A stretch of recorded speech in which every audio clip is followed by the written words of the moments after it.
Hey, it's Emma from Perfume of Praise. I have been asked over the last wee while a little bit about journal and Bibles that I have used, and I thought it might be fun to do a bit of a series on introduction to Bible journaling. So today's video is going to be focusing on books that you can use, Bibles, notebooks, hymn books that you can use to journal in. And then I'm going to look in another video at some products that you can treat yourself to if you want to get started. Really, all you need is a notebook and colouring pencils, and that's certainly how I got started myself. And I guess if you're wanting to move on to the next level, these are just some ideas that you can refer to. Most of them I got off Amazon, and they're pretty cheap. So let's get started. So the first Bible I got was this one, and it's the Dunnot Illustrated Holy Bible. I think I've pronounced her name right. She does beautiful prints, and I had calendars and things of her. So when I saw this Bible, I thought this is definitely the one for me.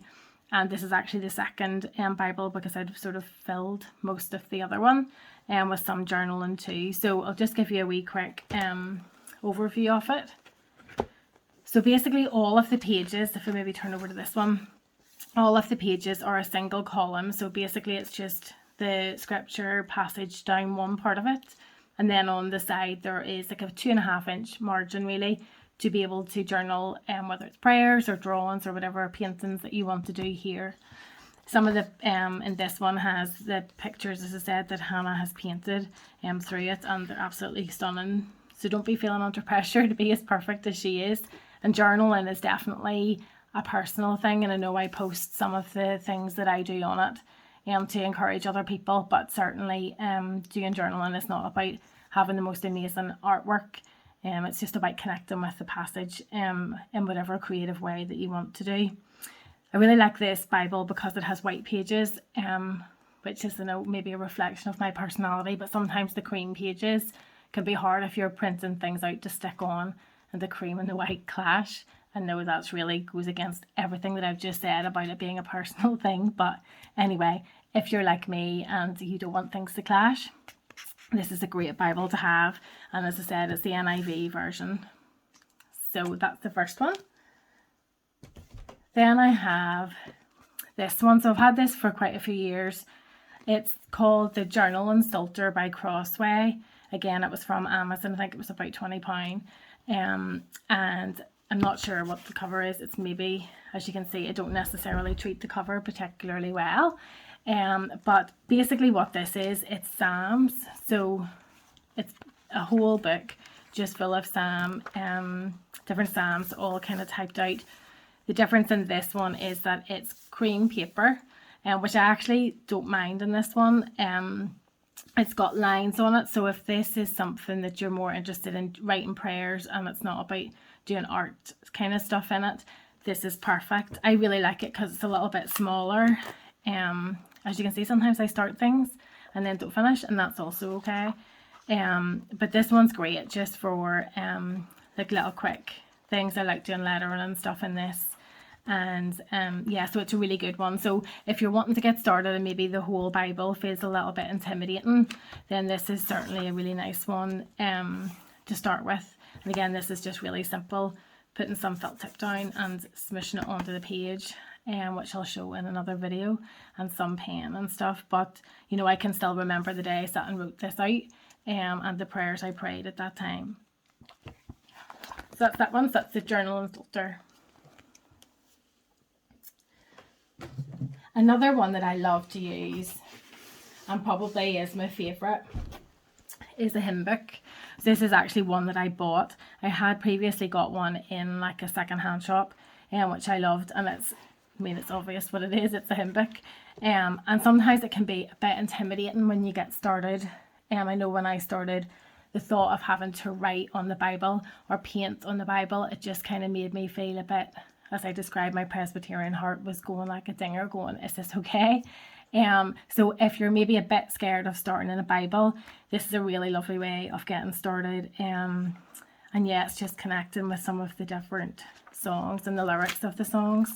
I think I'm definitely a bit freer when I'm doing hymnal journaling. I'm not sure if that's the right term for it, but something along those lines. Just to be able to journal how I'm connecting with the song, especially if there's something that has been sung in church and I kind of think, oh, you know, I really like that. It's a really good way of, yeah, reflecting. I think I've maybe said that about 20 times. That's the hymnal. And another way that I have is using, this is called a traveler's notebook insert. So basically a traveler's notebook is something like this.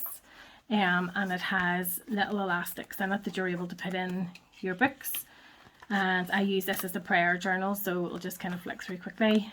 And it just is somewhere where you're able to do sermon notes or prayers and to keep it kind of all together, because I think that's nice to be able to look through and have a prayer bit and have a bit that you've journaled on sermons and a bit that you've maybe done in your own study all in one like little folder. And the last one then, and this is the one I suppose I get most questions about, is this one. This is like the mama of all journaling Bibles. It's the Journaling Bible Interleaved edition, and this is actually quite cheap, and it's not as expensive as you would think, but it's certainly not something you would carry around lightly. What is amazing about this Bible, if we can get a blank page, is that it has 2 columns. So if the left hand page has got the columns of scripture on it, the right hand page will be blank, and then the next page vice versa.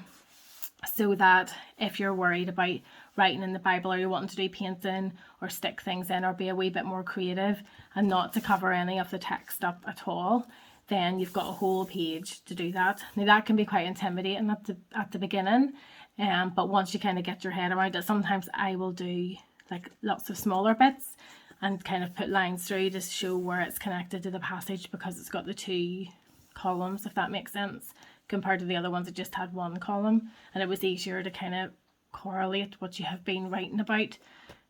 Hope that makes sense. So anyway, I love this Bible. It's got cream pages, and again, what I've started doing just to keep my mental health in a good place is to print some of the images that I use out on cream paper, and then it kind of matches. But yeah, it's a great one for doing like kind of bigger spreads and stuff in, and just to be a bit more, I guess, adventurous with what you're doing. Generally I don't cover up the text. I might paint on the side, but generally you can still read it. But I think for me, you know, I've got my own kind of study Bible that I read that I don't put paints and stuff on, so it doesn't really bother me if I have sort of covered over some of the text. So yeah, that's them. They've all got their advantages, and I suppose it's about working yourself with what if you think you're going to use it for, and deciding whether or not you want to invest in something. Definitely starting in a notebook is the way to go, and it's much sort of more freeing, and it's certainly that the first time you put like a coloured pencil or a pen to a Bible page, I nearly had a heart attack, but once you've done it, you kind of just go with it, and it's a really amazing way to connect with what you've read, to journal your prayers so you can look back on them, and just to connect more with God and your faith. So I hope you're all keeping well. As I say, there'll be a few more videos out over the next wee while with different ideas for getting started and supplies and things to buy and different techniques. But until that time, blessings. Bye.